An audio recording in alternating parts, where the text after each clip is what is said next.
Assalamualaikum and welcome back to another edition of the feature show. My name is Jawairiya Tanveer and I will be hosting this show with my co-host Amar Azam.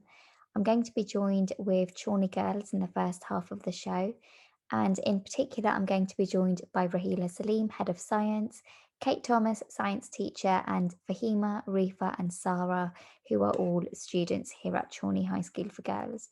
In the second half, you will be joined by my co-host Amar Azam, who will be speaking with Aman from Connect for Causes and some of their mentors. This show is going to focus on British Science Week and what happened at school at Challney High School for Girls, with the range of activities that took place and some external events that the girls also went to at Dallow Community Centre and University of Bedfordshire.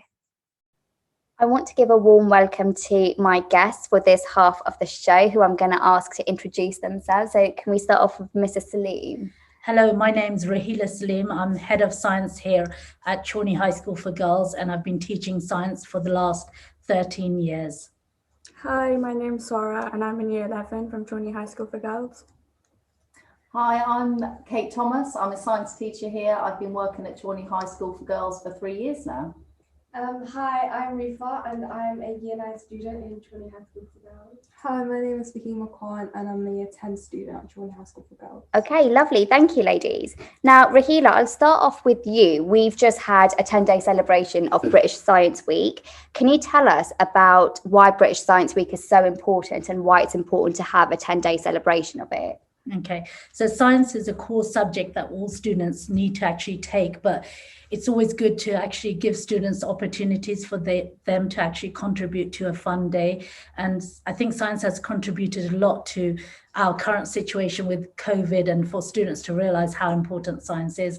But they always see it as something separate from them, something that scientists do in a lab. So it's important to show them that they are part of the event, they can have fun, and that their input is valued and they can actually contribute in some way. And it's to make sure that they have those opportunities in order to actually instill that enthusiasm for science. So we're trying to encourage a lot of our girls to go into STEM careers. Our girls do go on to do science A-levels, B-Techs, even apprenticeships. And it's always important to show them from a younger age that they can contribute to the scientific community at whatever age, and also to be part of a national event so they can actually have discussions with other students across schools to see what they've done. Lovely. I like that you had that element of fun in there, and it's just about engaging the girls with science more. And the theme for British Science Week this year was growth. How does that align with what your vision and values are with our girls? Okay. Our theme is in terms of developing influential women of the future, and we actually take that to heart. So it's instilled within everything that we actually prepare for the girls. Amazing. Now, Kate, if I come to you next, you were behind planning all the fun and the range of activities we had this week. Can you just describe and share with our listeners some of those activities that took place? So the first thing we did was had a little look through the British Science Pack to see what activities were on offer nationally. So we advertised for the poster competitions for all students to get involved in.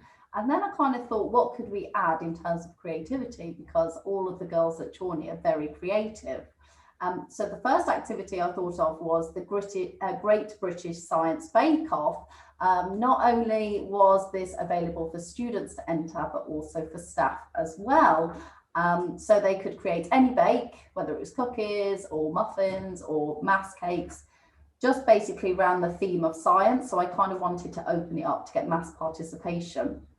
Then at lunchtimes, going around the theme of growth, we had a Grow Your Own Sunflower Club, which again, lots of students from all different year groups attended, which they planted their little seeds and they're going to maintain their sunflowers over the next few weeks. So I'll have to keep coming back to check on them. And the final activity we had was I got in touch with ZSL London Zoo to see if they could do some sessions with the students here. So all of year 7 and 8 had the opportunity of having a Zoom session in their science lessons where they got to experience talks from zookeepers and from scientists out there doing PhDs and how they are conserving different animals around the world. And they had the opportunity to ask them loads of questions. Amazing. And we did have a lot of really great entries for the Great British Science Bake Off, didn't we? And you did also submit some, and so did Rahila, which was really nice. And we have put them up on Twitter as well, on our Twitter page, where you can check them out. What was your personal favourite activity, Miss Thomas? Favourite activity has to obviously be cake, because I love cake. So the bake-off was overwhelming. So I know the school have done bake-offs previously, but this was the first one that I'd organised at the school. And just the sheer involvement from all the students and the staff was just so overwhelming. The enthusiasm shown in every activity was absolutely fantastic, and the girls had the confidence to enter competitions and to come along to the events which were planned, but like individually. So they were so confident at independently coming along to a session, as well as coming along collaboratively and working with others as well. Amazing. Thank you, Miss Thomas. Now, Fahima, if I come to you next, we've just heard Miss Thomas tell us about the different activities that took part. Can you tell us what you took part in British Science Week? Being a Key Stage 4 student, I could only take part in Grow Your Sunflower and the Bake Off, but I decided to do the Grow Your Sunflower because I particularly like anything botanical, where sunflowers I only knew them at the time being long bearing and simply beautiful. So I thought of it as a must-do attempt.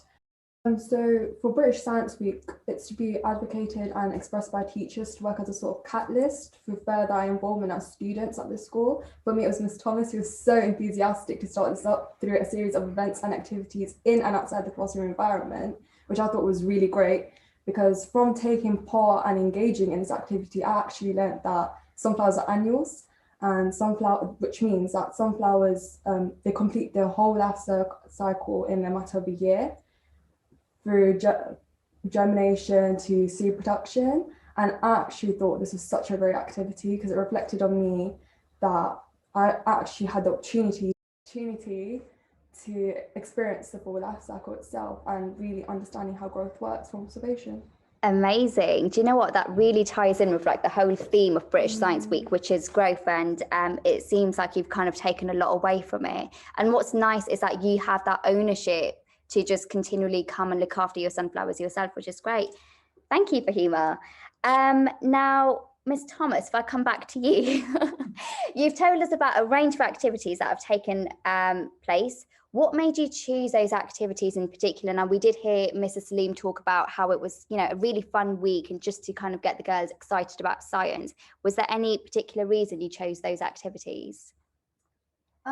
The main reason was just for creativity and fun, and so the girls could express themselves using obviously the concept of science, but in many different ways, and also to just broaden their horizons, because when they're in the classroom, sometimes they just think, okay, this experiment I'm learning is science, or you know, this element of cells is science, but they don't necessarily understand that everything they enjoy doing in everyday life, such as growing flowers or baking, it's all science involvement. Yeah, absolutely. Lovely. Now, as well as the range of activities we had in school, we did have some external activities that took place as well. And two of our students who are here with us attended those. Rifa, if I come to you first, you attended a STEM mentoring event at Dallow Community Centre on Saturday, 12th of March, which Unleashing Potential and Connect for Causes organised. Can you just share with our listeners what you did in that event and how it was? Well, when we arrived there, we were put into groups of 5 and 6, and in each of those groups, we had a mentor who was a student who was like studying in university, like all around area, for example, like Queen Mary's or Leicester. And to like start off with, we did loads of icebreakers just so we could like to break like the awkwardness, because we were all different people, like we didn't know each other, and like the mentor, of course. And after the icebreakers, we kind of just got straight into it, and we asked them loads of questions about themselves. They introduced themselves, and we kind of like just got to know more about, because they went down like the STEM kind of pathway. So we kind of got to know like the different tips and stuff that they did during their GCSEs and A levels to help them reach where they are right now. Amazing, thank you. And it was quite nice that it fitted in quite nicely with when you guys have options evening, because you are in year 9, so that's really lovely. What did you take away from the event? I definitely did take away a lot of tips and advice on how to revise for like certain exams in the STEM like criteria. Like for example, for like I know loads of students do flashcards. They were kind of telling us it would be better to use flashcards when it comes to keywords, so to keep flashcards short and easy, because like they're used for like easy memorable stuff, and to use past papers and use mark schemes, so we kind of get used to the exam papers. Okay, lovely. Thank you, Riva. Now, Sarah, you also attended an event on that Saturday, but you went to University of Bedfordshire with your mum, which I know Fahima attended as well. Sarah, can you tell us about what you did in that STEM event? Okay, so there were so many activities that happened. First one that I went to was there was an ecologist who brought a lot of animals in a big suitcase looking thing. So he got out a snake, rats, frogs, lizards, all sorts, like spiders as well. And there was so much kids, they were getting so scared, but they have such bravery because I think it's like a natural tendency to be interested in animals.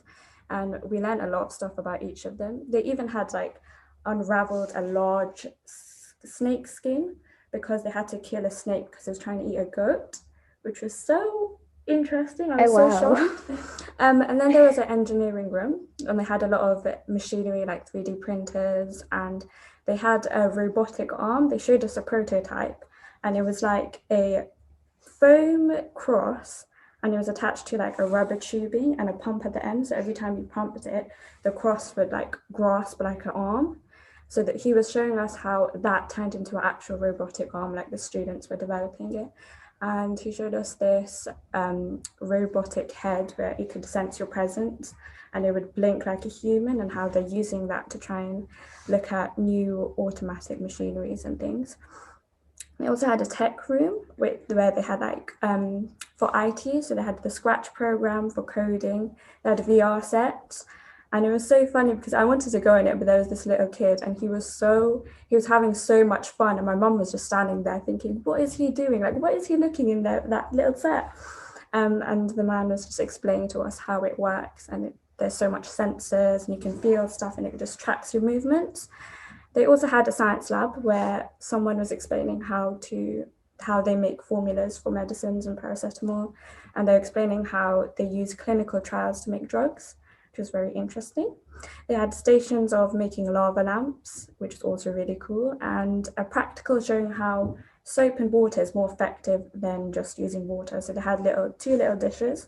One was like water, which looked like black pepper, just to represent the mud, and one was just water, and yeah, it was just the same thing.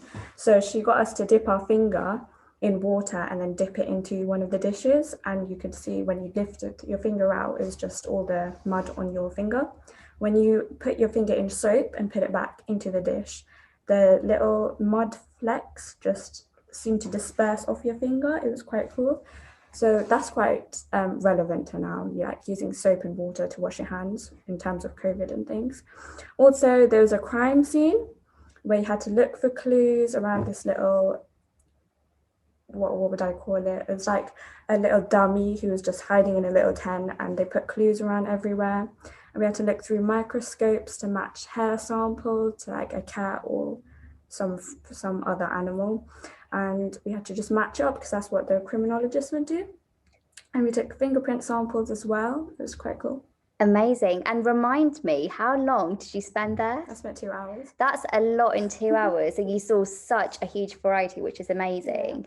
Fahima, you went as well. How did you find the event? It was cool, but there was so many things to do there. So I only managed to do 3 things. So for example, the first thing I did, I went to the labs and I did what she learned, the clinical trials and how paracetamol, aspirin, types of painkillers are made and how there's more research into these pills. And then I went off to, I think, something to do with psychology. So we looked at, I don't know if you've seen it on YouTube, like them spinning things where you look straight in the middle, yeah, for like a couple of minutes, and then you look away and then your vision would go blurry and funky. Yeah. And I did something else, but I've forgotten. Okay, it sounds like a really, really fun event. And Sarah, you were saying there were quite a few kids there. So did you see people from, different ages that attended? Yeah, there was quite a nice range. Good. So it kind of caters I'd to say everyone. ages and backgrounds. It was quite nice seeing parents that can't really seem to speak English as fluent. So from that, I see a lot of parents supporting, encouraging their children to do good, especially with STEM and how it's being, how do I explain it? So pushed up as a career. So I think that's great. Good. It sounds like a really good family day out, to be honest. And I did see Miss Thomas's face light up when you were talking about the animals coming out the suitcases. It reminded me a little bit of Harry Potter and the Fantastic Beasts. My mum didn't want me to go to the animal thing because she hates snakes. Like the first thing that happened when we went inside of the university, they told us about the zoo animals, and my mum's like, no, a straight no, I can't go. But your mum, did she end up going? No. Oh, okay. Okay, lovely. Rifa, if I come back to you, so you attended that Saturday event with the STEM mentoring. Is that something you would attend again or recommend to other students? Yeah, I would definitely attend it again and recommend it to other students, because I definitely learned loads of different tips on like when it comes to exams, especially because like when I leading up to our GCSEs, I learned a lot on how to kind of time routine everything and how to do certain things at different time. And I definitely think other students should also like learn how to kind of like organize their different subjects and everything, because we were able to kind of see how the mentors kind of led up to what they're doing now. So it was really good and I definitely would recommend it. Lovely. Thank you, Rifa. Now, Sarah, you are in year 11 and you are, coming to the end of your high school journey. Yeah. What are your plans moving forward after high school? Do you want to continue pursuing STEM or do you want to go somewhere else? Definitely STEM. So for my A-levels, a lot of people are so shocked when I say it, but I want to take biology, chemistry, physics and maths, which is so shocking for a lot of people. They're telling me I'm going to be so stressed and everything, but honestly, I'm so excited to move to college and start doing these subjects. Like I have such a passion for science, I just don't know how to explain. It's just so interesting to see how it influences your life, because a lot of people, they just find it really hard and they just don't want to do it. But it's like once you try and once you put the effort in and once you realize that it means like it's just in your life all the time. I just don't know how to say it. So I definitely want to stay in STEM in the future. That's my plan A. Like I do want to be a psychologist, astrophysicist, definitely a chemical engineer, which I know you are. I did study chemical engineering, yes. Yeah, it shows like that particularly because it shows the process of making everyday products, and generally I'm a really curious person. So like even when I look at medicines and stuff, I'm just like, I remember before we learned about biology and stuff, I was thinking, why is it important to take antibiotics, like the full round and stuff? And it's just interesting to know.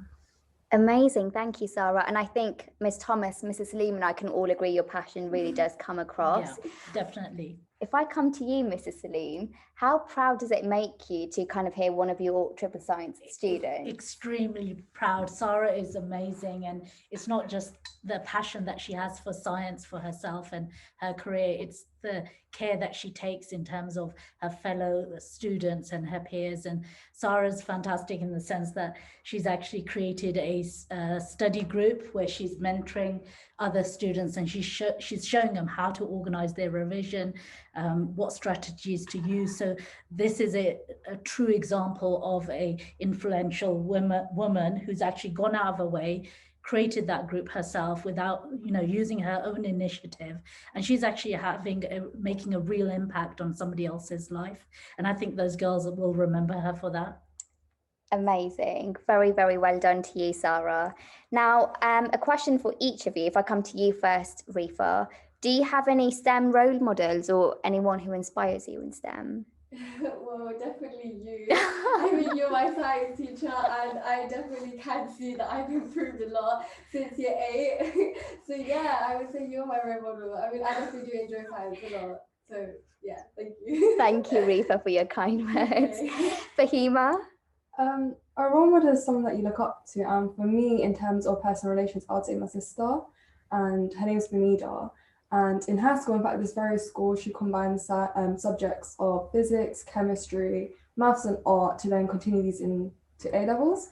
And now she has accomplished herself as a candidate, finishing off a PhD at the University of Cambridge. What I admire about her as an individual is her work ethic and how she continues to push herself into a greater position than she's already stationed at. I'll describe her simply as consistent and competent, hence I can't really question the workload that she has upon herself as of interest. But I do see this from her wide perspective of working in and outside of her degree, which covers a general term of STEM, so physics, biology, computational, maths, etc. She does this, and she has done this on the likes of many universities, in fact. So I can talk about Imperial, UCL, Oxford, Judge Business School, Cambridge, Sub Business School, Oxford, KAUST, and there's so many more that she has taken on upon herself because she tries to incorporate researches and projects alongside with her side hobbies to keep up with herself as of interest. So I can't really say I'm really proud of her, because that's not what I'd say would justify her as a person. So regardless of me, my family, or anybody, in fact, I really do think she brings light to people in Luton. In fact, South Asian people in Luton, showing that in fact anybody can make it with just ambition, effort, and pure dedication. Completely agree. I was actually singing your sister's praises to Miss Thomas the other day, and I was saying how on her Instagram she has pictures of her experiments that she's doing and her research, and she spent a lot of years dedicated to STEM, which really showcases her passion. But what I think was really great for her actually is that she's done this at the golden age of 26, which is really good. She's still really young, and has so much more to offer. Thank you, Fahima. Now, Rahila, if I come to you, I know you're passionate about showcasing STEM and promoting STEM to our girls. What are your plans moving forward to help with that? Okay, so just listening to the girls and how passionate they are about their role models, and what you've noticed is their role models are people that they interact with every day in their life, whether it's their teachers or whether it's family or friends. And same thing, like for myself, and I think the majority of teachers would say, going into teaching, I've gone into that career based on my science teacher and the enthusiasm that she had for science and how she made me feel like I can actually do this. And so when I actually think about how to actually help these girls, again, it's looking back at, are those role models around them? Do they have those opportunities? And are we actually encouraging them to actually then think beyond, okay, my parents came from back home, Pakistan, Bangladesh, India, and they may not have those professional careers, or even if they do, they may think, well, I'm a lawyer, so my kids are going to follow that route. It's giving students opportunities that they think, now I can actually go down any avenue. So some of the things that we've actually started doing, like initially we looked at science leaders. So we had students within different year groups who were either, for example, like Sarah doing her tuition sessions with students in year 11. We've got Nuha and Alicia from year 9 now, who've been creating revision resources for the year group during lockdown and sharing those with other students to help them.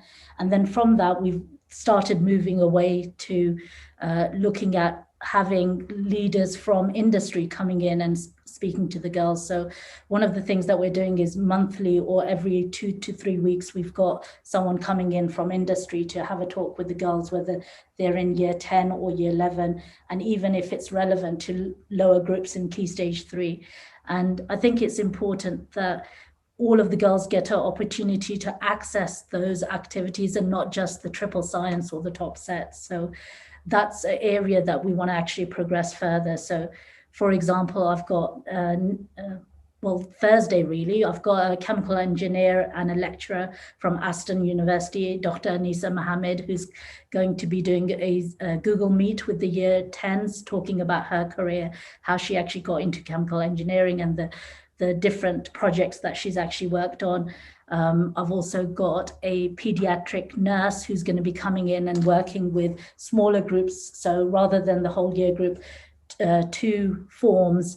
And again, depending on what those people are confident with, how much time they can offer, we're very flexible, because any input that they give us, that's an advantage to us and our girls. And I think, especially with girls kind of always think about careers in science as being a doctor, a dentist or optometrist, but then giving everyone those opportunities, that there's something for everyone irrespective of whether you're going to go for those high-flying jobs or not, because a pediatric nurse who's coming in, she's actually worked through COVID. So listening to her stories of what she's had to go through and how she's had to support those babies and children while they've been going through their illnesses is going to be something that I think the girls wouldn't have an opportunity to hear those unless they interacted with her.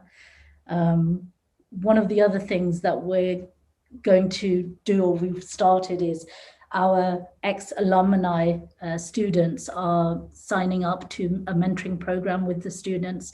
So we're matching current year 10 students to ex-alumni students, and hoping that those mentors will then mentor them through their GCSEs, A-levels, and even beyond to degree level. So at the moment, triple science, I've got the same Dr. Anisa Mohammed, her and her sister, who are both, one's a chemical engineer and the other one's a mechanical engineer.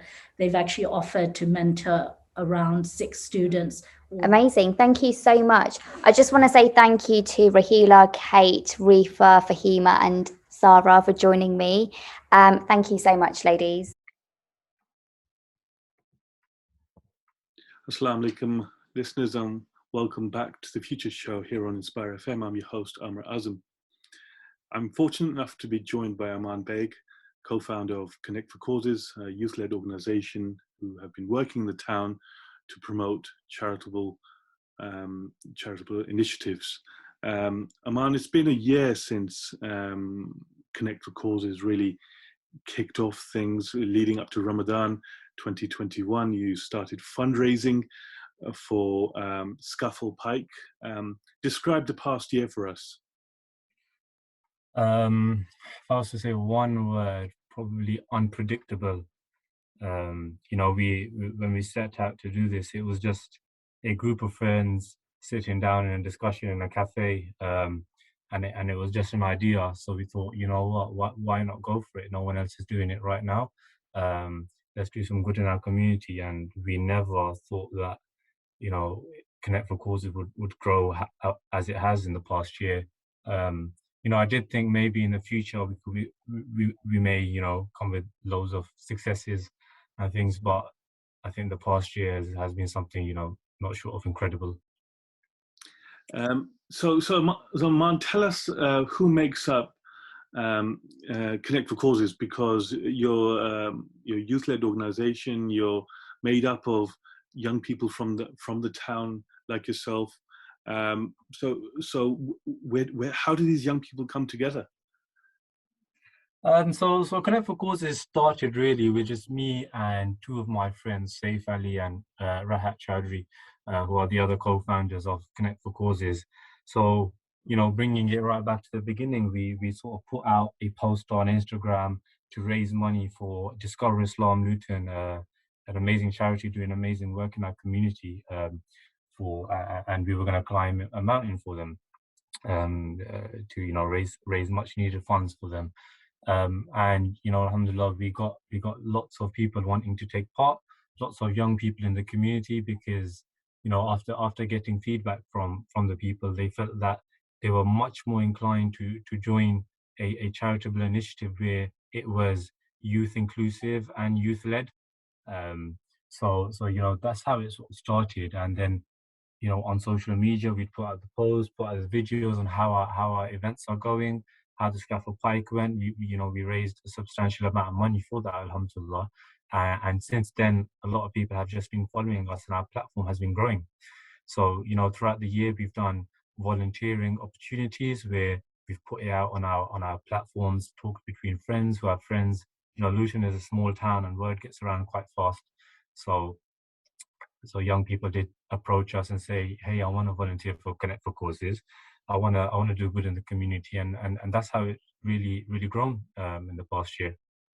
We were speaking off air about the range of organisations that you've worked with. So you've mentioned Discover Islam there, Level Trust, an amazing charity that works with children and their families in the town. Luton Food Bank, the Young Leaders Workshop that you ran in October 2021, as well as recently the STEM Mentoring Workshop as well that you guys led on.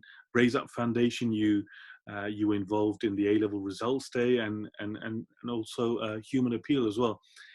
There's a real mix of organizations that you've worked with there as well. It has been an amazing year, alhamdulillah, for yourselves. Are you looking ahead, and tell us about your plans for the future?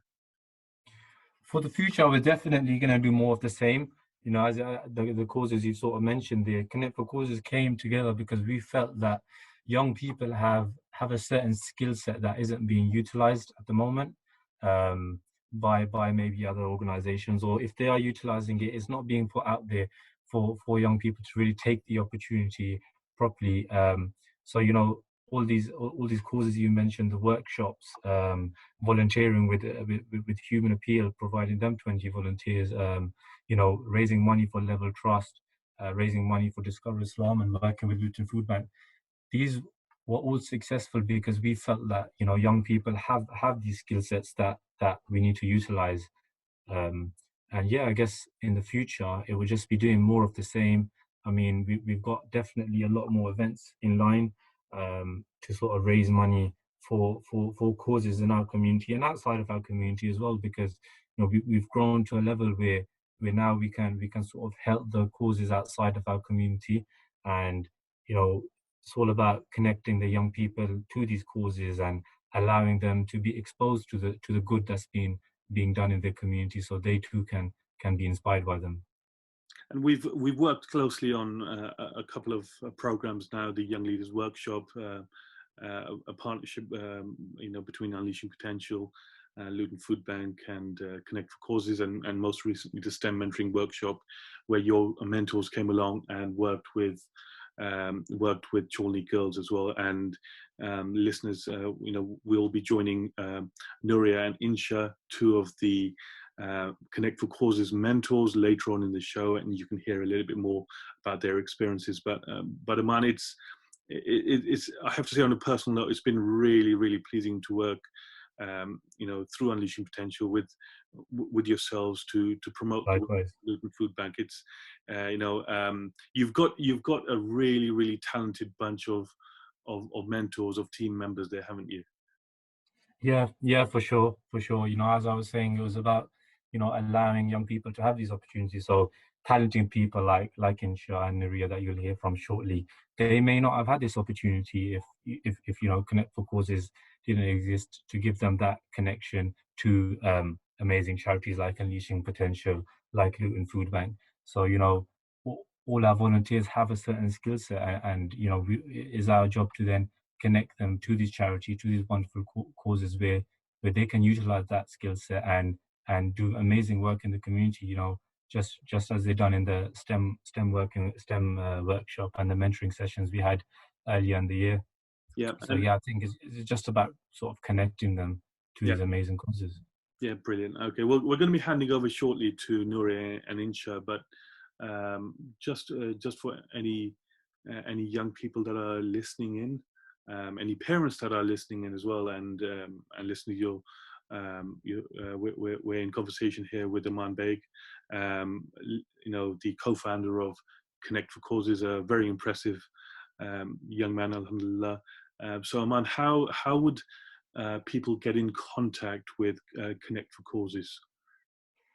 Connect for Causes are on social media. We're on Instagram, Connect for Causes UK. We're on Twitter as well. I'd say for the young people, we're more active on Instagram. As we know, that's what young people use the most these days. I'd say maybe for the parents, I think Twitter is probably a more suitable platform for that. So, you know, you can reach out to us on either of those. And, you know, pop us a DM. You know, it is a community initiative. So if any young people or parents, for that matter, have any ideas on what Connect for Causes can do to continue inspiring the community, to continue, you know, connecting young people to amazing causes, you know, we're open to ideas. We're happy to put something together and work with yourself and anyone who has suggestions to also put something together. Aman, thank you. Nuria, describe your experience at the STEM Mentoring Workshop. So I found it really fun. a lot of the girls were really passionate, engaging, and it was nice to see young female women have that sort of drive for their education. I really liked getting involved. It was fun giving advice. And yeah, I really enjoyed myself. I feel like I came out a lot more empowered as well as the girls. Yes, yeah. We had that discussion beforehand, didn't we? And it was really sort of pleasing to see the energy in the room as well. We could hear the girls outside. They were really bubbly and ready to go. And when they came in, you know, the energy in the room was amazing. Same question for yourself, Insha. How did you find the experience? I really enjoyed myself too. It was a nice way to sort of spend your Saturday giving back to the community. And you could really tell that the girls appreciated it in the end. And I appreciated the opportunity too, because as well as giving back to the community, it felt rewarding for me. So I really enjoyed the day as a whole, and I would definitely do it again.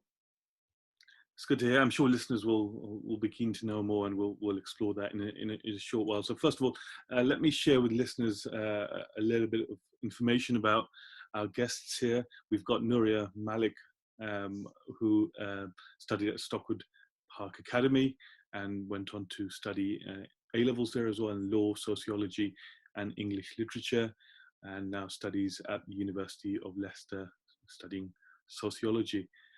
Also, we've got Insha Khan on the call as well,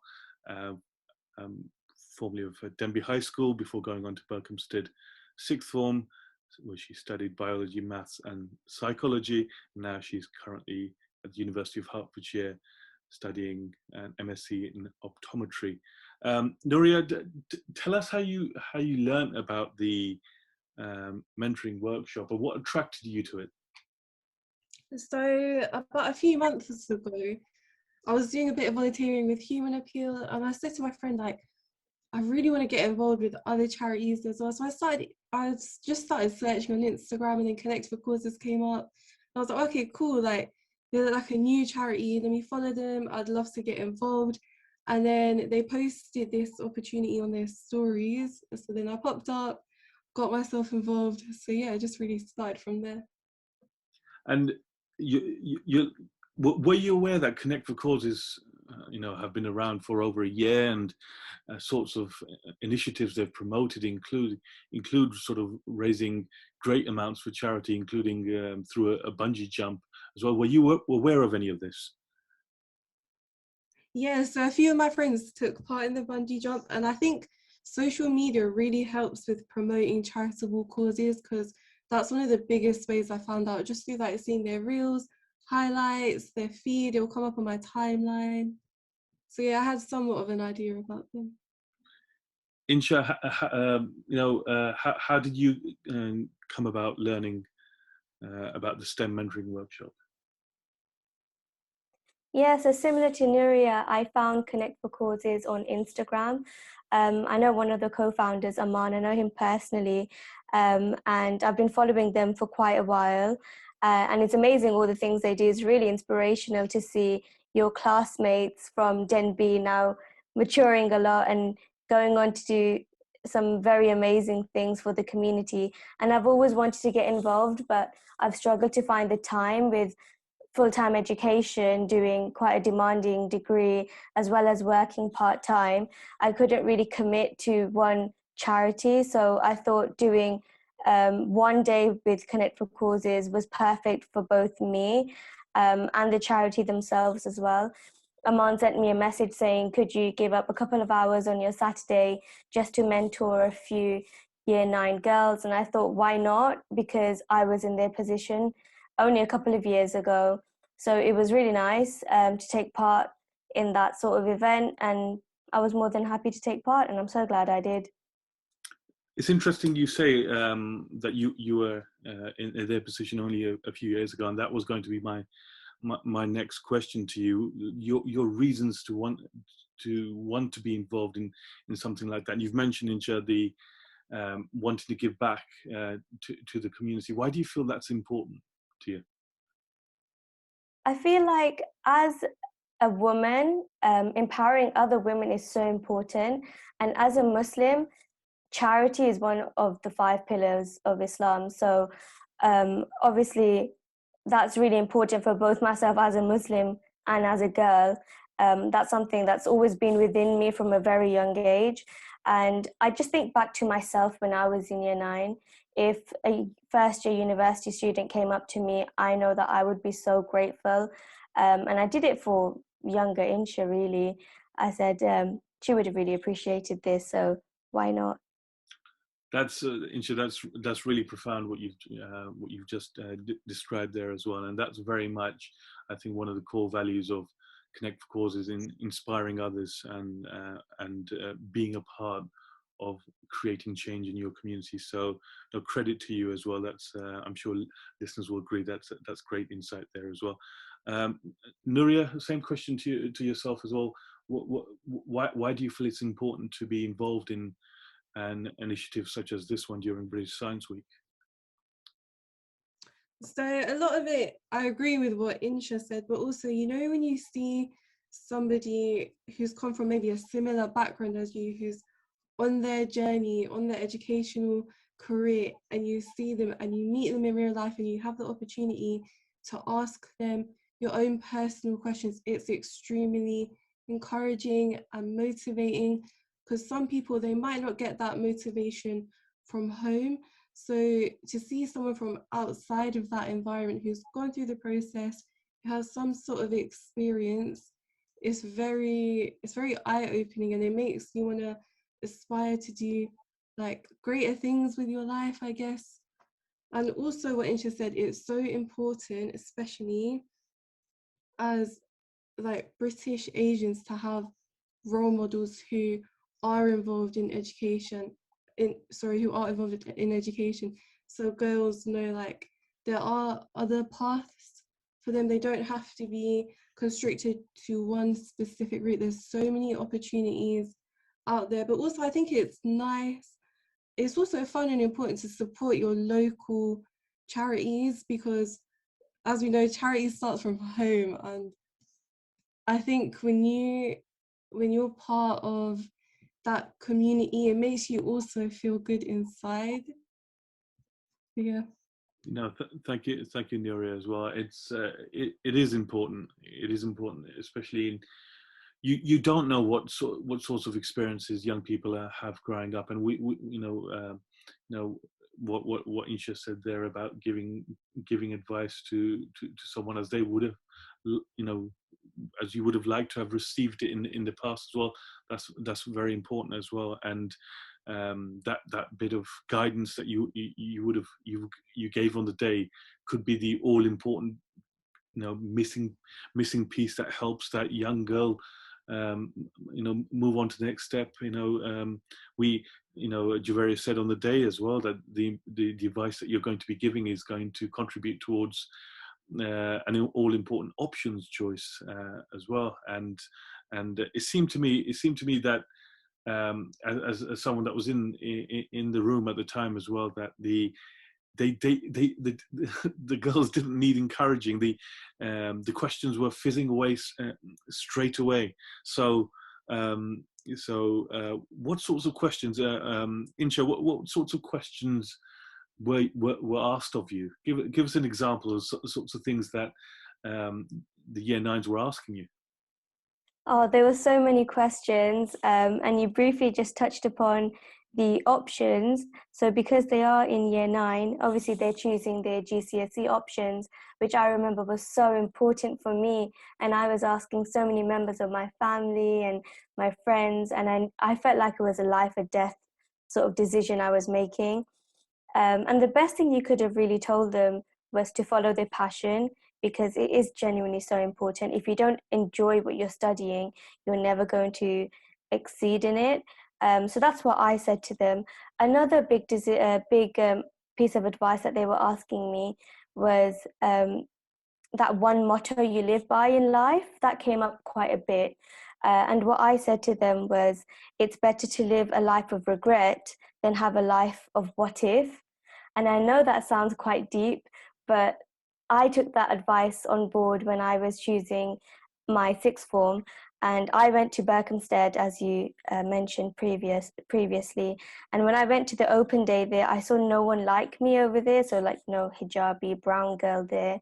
And I was so close to backing out. At one point, I did tell my teachers, no, I don't want to go for it because I was scared. But I'm so glad I did, because the experiences I got from there are life-changing, and they have definitely molded me into the woman I am today. So that's what I told them to do as well, because it's quite typical of us to think, yeah, we'll just go to Denby, we'll smash our GCSEs inshallah, and then we'll go on to any sixth form, and you don't really pay much attention to it. When I was applying for sixth form, I just thought I'll go to Luton sixth form, there's nothing else really. But now I'm so glad that the other pathways have opened up as well, and people can make an informed decision of where they want to go, and not just following blindly.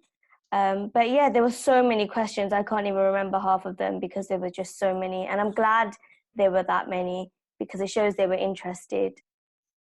No, you're right. There was a lot of questions and really, really great conversations being had from someone that was watching on from the outside. You could sense the body language and then as I say, the energy in the room as well. And it seemed to be really, really some great advice being imparted there. Same question to you, Nuria. Do you remember the sorts of questions that were asked of you, and similarly, do you have a motto that you can share? Yeah, definitely. The girls were so energetic, and something that came up a lot was, what's advice that you'd give to yourself when you were younger? So I was like to them, do you know what? Do what you enjoy, do something that you're passionate about. And the key thing is, don't spend time doubting yourself or doubting your abilities, because your skills and your abilities, as you grow as a person, they will grow with you. Don't look at the end goal and be like, oh my God, I can't do this. Look at this start and make stepping stones, because there's always a path to the end goal. And I also said to them, do you know what? You don't have to be the best. You don't have to start off being the best at something. You can grow into that. Do things that are outside of your comfort zone, things that you might not necessarily do, things that scare you, things that make you feel a bit on edge, like the bungee jumping, because you know what? Growth doesn't come from staying in the same place. Growth comes from when you're at that edge, when you've been pushed to the edge. That's where you find your spark. That's where you find your determination. And at the same time, don't take yourself too seriously. Like, just chill. You have your whole life ahead of you to make decisions. And try different things, whether that's artistic things or sports things. Find what you enjoy. And I think the main thing is, yeah, there will be obstacles along the way, but everyone is there to help you. The community is there to help you. Family is there to help you. Teachers. There's so many other charities that can support you in becoming whatever you want to do. Don't let the fact that you might not be the best at something stop you from at least trying it or pursuing it. Another question I got asked was, what's uni like? What's uni culture like? A lot of them will say, is it what it's like in the movies? And I was like, to some extent, yeah, it is fun and it is enjoyable, because at the end of the day, you are left to your own devices. So you do have to find your own motivation and stay on top of the workload. But I think if you have that self-motivation and that drive, you will be fine, because you have a lot more independence. I also got asked, do you have any study tips? Because as you and Nisha said, they are in year 9, picking their options. And I think everybody learns differently. Some people are more hands-on, some people are more visual.